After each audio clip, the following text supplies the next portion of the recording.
Welcome everybody, Beth here from Access Paranormal for this week's I Want to Know, which is a really great question that was given a couple of months ago about private cases. And if you do take on private cases, this question will come up, and it is about if you should take on a private case from a friend or a relative. And I say private, but I also mean private residential as well, because I know in the States they also refer to it as residential cases too. So hello to everybody joining. It's a very, very tricky question, and it will be something that you will come up with. And I probably will start with a little bit of an experience that I had when I first started to take on private cases. And I, for a while, was part of a paranormal team many years ago as their case manager. And hello, Ben. Hi, Kaz, how are you? And as a case manager, obviously after a while, letting people and my friends and family know that I was a paranormal investigator and part of a team, sometimes you'll actually get queries. So this is what actually happened.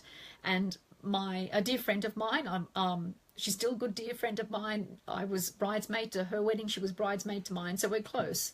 And she had bought a house. She bought land first originally. And she has 3 beautiful kids. And actually decided to build a house on this land. Hello, how are you? Hi, Mel. And had built this house and moved in. And she started to tell me about some of the experiences that she was having. And I thought, oh, okay, this is a bit interesting. And then she started to talk about the experiences that her kids were having. And that was interesting. And I thought at the time I was with this paranormal team and I said, you know, guys, guess what? I think we've got a really good case here because this particular person is also a good friend of mine. And, you know, I find her very, very trustworthy. And I have to be careful in saying that. It's not to say that anybody, whoever approaches an investigator, isn't trustworthy when they feel they have certain paranormal experiences or anything happening in their home.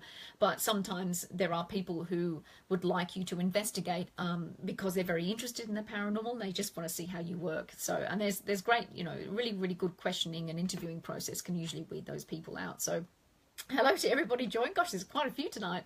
So with that being the case, I approached them and I said, guys, I think this would be a great opportunity.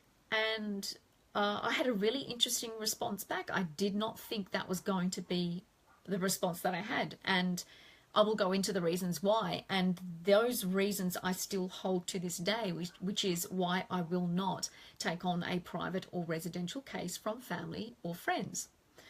Now, the first reason being is that you are emotionally invested in the relationship. Now, as investigators, we need to be as objective as possible. So when you're going through your interviewing process, you're looking at the information, you're looking at the experiences, you need to be as clear-cut as you can. So when you are looking at a possible case, if you were to, with a family member or a good close friend, it's very hard to look at these circumstances without back history. I mean, it's ironic, isn't it? As investigators, we want to know as much about the back history as possible, but this is your perception of it as well. So it's hard not to be emotionally involved in it as well, in that sense where you're going to want to find answers and sometimes may push it a little bit. You know, sometimes it's like the cop dramas where, you know, the cops, you know, knows someone that they care about and they just go all out to try and find answers for them more so than what they're normally to do, and they put themselves in harm, all that kind of stuff. It's the same kind of thing, obviously not to the same extent, clearly, but just keeping that in mind, the fact that you are emotionally invested in the relationship in some way. And you don't even have to be massively close friends either. It can actually be an acquaintance, it can be or a friend of a friend's not too bad, but if it's a relative, even if it's a distant relative, you're still going to feel some sort of subconsciously emotional contact there, even if you haven't had a lot of contact too. So you've got to remember our subconscious is a beautiful, beautiful thing, but it's also there to protect us as well. So you're emotionally invested. That's the first thing. You can't look at the case as a clean slate as you possibly can as well. Hello, Dee. Hi, Vicky. Great to see you guys.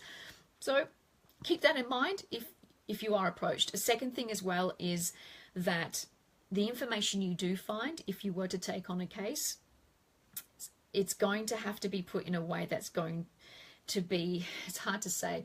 I'll put it as an example. your friend or your relative have come to you and said, look, there's knocks and bangs in the walls, I don't know what's going on, and you've gone and you've asked a couple of questions, you've gone to the location, you're during the investigation, and you've had a look, and you could see that there's actually the piping in the wall banging, and you said, oh look, by the way, we've actually found out that banging is actually the banging in the wall. Imagine, it's normally where we have that line of separation when we're dealing with cases with strangers, where we feel more comfortable providing this information.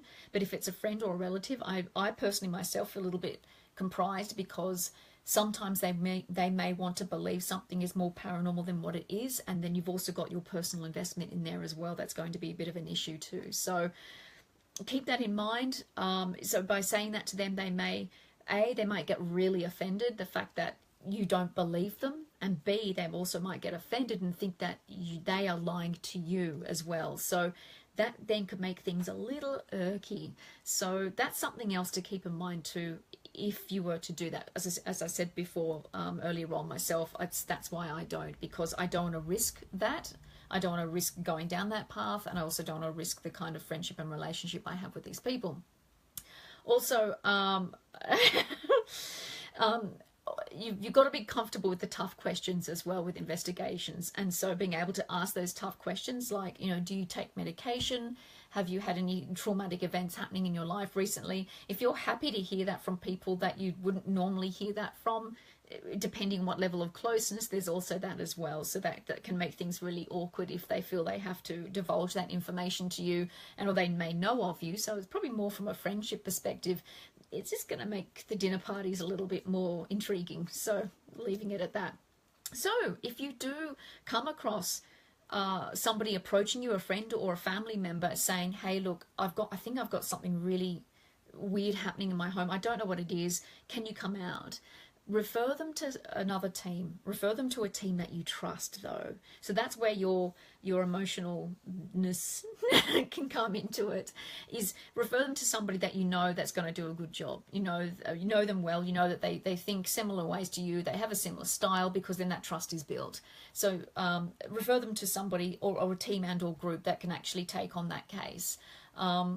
If that team wants to ask you questions as well, I probably would advise against that. You want to keep it as separated from it as possible, but refer them to another team that's actually objectively able to go in there. There is still that 1 degree of separation type thing, but it's still better than what it would have been if it was just yourself. So personally for me, I'm not somebody who would actually go out and investigate a friend's home or anything like that. I did have an interesting experience with the in-laws recently. I say recently, it's probably about 6 months ago.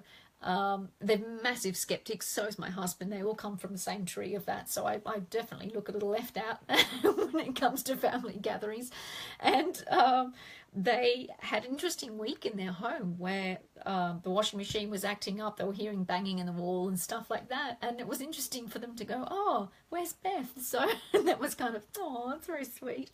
But, jokes aside, they asked me a couple of questions. And I said, well, look, I actually think it's just your washing machine acting out. You just need to get a sparky in, which is an Aussie version of saying you need to get an electrician in to check your wiring, and I think you're fine. I think your washing machine's just kind of on its way out, sort of thing. That's as close as I've got to that kind of stuff. So hi Linda, hi Maxine. So from that point of view, it's okay. Giving a bit of advice here and there is fine. The whole full investigation thing, as we all know, it can be very, very taxing on the client, not just the investigators as well. And they hopefully have gone through a fair bit of research and gatekeeping, as I call it, where the first gate is the initial conversation. Second one is more talking on the phone. Third one is a site visit. Fourth one is whether determining it's going to be an actual investigation. So there's a lot of that to go through with anybody. So if it's going to be a friend or a family member, then it's obviously keeping that in mind as well. But each their own. I'm not saying that everyone's got to do it this way. That's just my personal stance on it. So personally for myself, I wouldn't take on a personal and or relative case when it came to possible paranormal activity. So thanks so much for watching, guys. I hope you enjoyed some bit of information there, and until next week, take care.